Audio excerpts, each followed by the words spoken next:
Buenos días, hoy abordaremos el tema de los hechos victimizantes dentro del conflicto armado colombiano.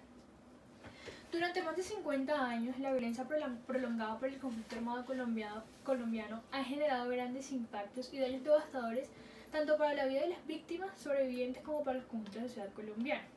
Este conflicto armado ha sido propiciado por grupos guerrilleros y paramilitares, quienes bajo sus mecanismos de implantación de terror o control dentro de los territorios han generado grandes daños en la vida de las víctimas, daños a nivel moral, sociocultural, político y ambiental. Entendidos los daños morales como el desarraigo cultural, la devaluación de ideales y creencias y la socavación de pilares fundamentales de la identidad colectiva.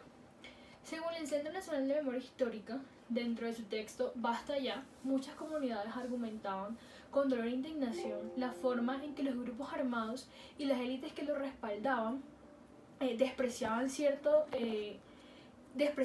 sus prácticas culturales y sus características fenotípicas. Otro acto que generaba daño moral era el asesinato de sus líderes sociales y defensores de derechos humanos, quienes después de asesinarlos los tildaban de guerrilleros o de paramilitares. Esto causaba gran indignación porque este acto borraba todas las acciones de lucha que habían ejercido estas personas junto con su comunidad. De acuerdo con los daños socioculturales, la vida cultural de los pueblos fue gravemente alterada, sus relaciones sociales, sus creencias, sus prácticas culturales fueron altamente alteradas por la presencia de un conflicto armado. Dentro de los grupos armados tenían dentro de sus imposiciones hicieron que se propagara la desconfianza, que imperara el aislamiento y que se hiciera imposible que las personas pudieran ocupar escenarios de la vida pública en el que podía compartir. También se naturalizó el terror de sus prácticas de ejercer como dentro del control y se impuso un nuevo orden social. Respecto a los daños políticos, tanto la guerrilla como la fuerza pública y los paramilitares se esforzaron por exterminar y acabar toda organización civil, movimientos sociales, asociaciones campesinas, grupos y personas que pensaran de manera crítica o de manera diferente a la estipulada. Un claro ejemplo de esto fue el exterminio de la Unión Patriótica dentro de los años 1984 y 2002. Esto causó gran daño pues en la vida de las personas que hacían parte y en las que confiaban en que en Colombia podría haber realmente un cambio político. De igual manera, los daños ambientales que se habían provocado por la voladura de oleoductos, la extracción mineral, la contaminación de ríos, entre otros, afectó principalmente a las comunidades indígenas y a los grupos afrocolombianos, pues son ellos quienes salvaguardan nuestros recursos bajo sus creencias simbólicas que fueron ciertamente irrespetadas. También pues eran los que de primera mano suplían sus necesidades básicas con estos recursos naturales. Ahora me gustaría que habláramos un poco o recordarles o mencionarles quiénes fueron los que sufrieron la guerra. Mujeres, hombres, niños, niñas y ancianos, todos de alguna manera viven con las huellas de una guerra que parece no acabar.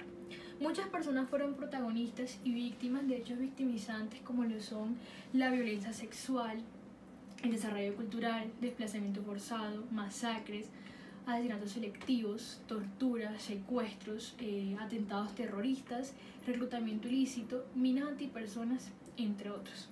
En Colombia, las mujeres han sido víctimas de múltiples atroces y sistemáticos crímenes bajo el marco del conflicto armado colombiano, asociando que son quienes padecen y enfrentan los daños provocados por la violencia en su condición de sobrevivientes. Este conflicto ha trastocado su cotidianidad, ha cambiado sus creencias y ha alterado sus proyectos de vida, desestructurando sus familias y desterrándoles de sus lugares donde tenían pensado un proyecto a futuro. Las mujeres han sido las principales víctimas del hecho de violencia sexual. Esto ha causado grandes daños físicos y emocionales. Muchas de ellas sienten vergüenza por haber vivido estos actos, se sienten culpables. también se les hace imposible establecer nuevas relaciones sentimentales con nuevas personas. Por otra parte, han tenido que desplazarse de sus territorios sin nada, dejando sus bienes, dejando sus fincas, desplazándose de manera forzada, llegando a la ciudad en busca de una forma de sobrevivir, sin tener tiempo siquiera de sufrir y llorar por sus seres queridos. La violencia ha alterado o transformado abruptamente los roles culturalmente establecidos en los hombres. El desplazamiento forzado, por ejemplo, los obligó a que estos se alejaran de sus labores, donde tenían sus saberes y habilidades, habían abandonado a sus amigos y a sus vecinos, causando esto un gran daño en su autoestima, porque pasaron de papel de ser proveedores a encontrarse bajo la crianza o a tener que asumir la crianza de sus hijos. Esto minó muchas familias y muchas comunidades. El desarrollo cultural causó, como lo he mencionado, gran impacto en la vida de los hombres al tener o haber alterado sus roles culturales.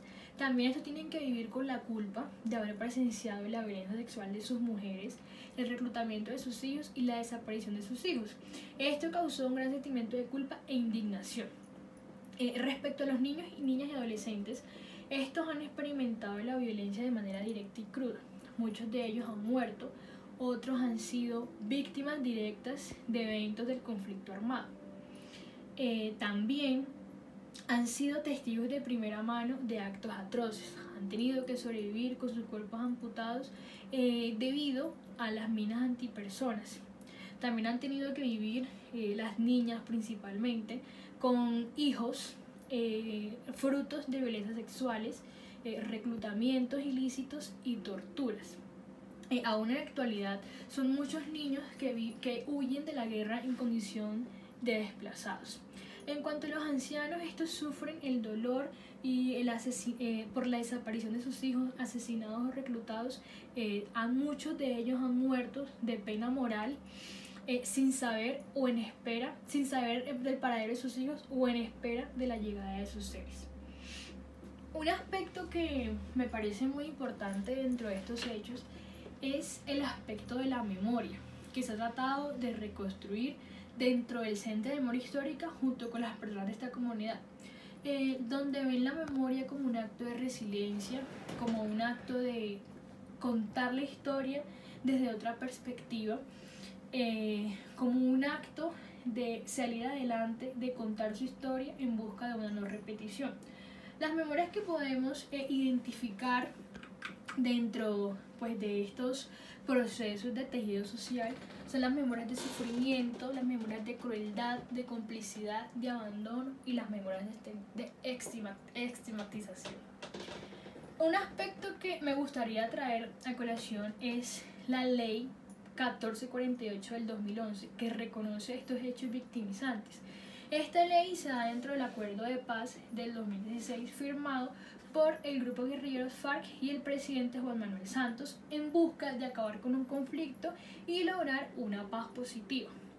Cabe mencionar que debido a muchos acontecimientos, quizás negligentes, la paz que hemos podido conseguir ha sido una paz imperfecta. Dentro de esta ley 1448 se ha establecido una unidad de víctimas que busca una reparación integral de las mismas, hablando de verdad, hablando de medidas de no repetición, de reparación, de reubicación, seguridad y una atención psicosocial. Dentro de esta ley se han reconocido 8.944.137 millones de víctimas reconocidas dentro del conflicto armado. Víctimas que son reconocidas como sujetos activos y sujetos políticos. Un aspecto importante que me ha atrapado es que este acuerdo de paz ha sido el único que ha priorizado el papel de víctimas y que se ha puesto quizás en sus zapatos, se ha empatizado con ellos con el fin de lograr unas medidas de reparación integral y no repetición. Ahora quisiera abordar un poco los tipos de violencia que se han identificado dentro del conflicto armado. Dentro de los tipos de violencia encontramos la violencia directa, cultural y estructural. La violencia directa la podemos identificar bajo los hechos victimizantes de violencia sexual, secuestro, masacres, torturas, asesinatos, entre otros. Esta es una afectación directa y física a la persona. Dentro de la violencia cultural, enfatizamos o mencionamos los hechos victimizantes de desarraigo cultural y el desplazamiento forzado a las que han sido sometidas muchísimas víctimas, dejando de un lado sus prácticas culturales, sus actividades simbólicas, y esto ha afectado en gran medida a muchas comunidades, principalmente a comunidades indígenas y a comunidades afrocolombianas.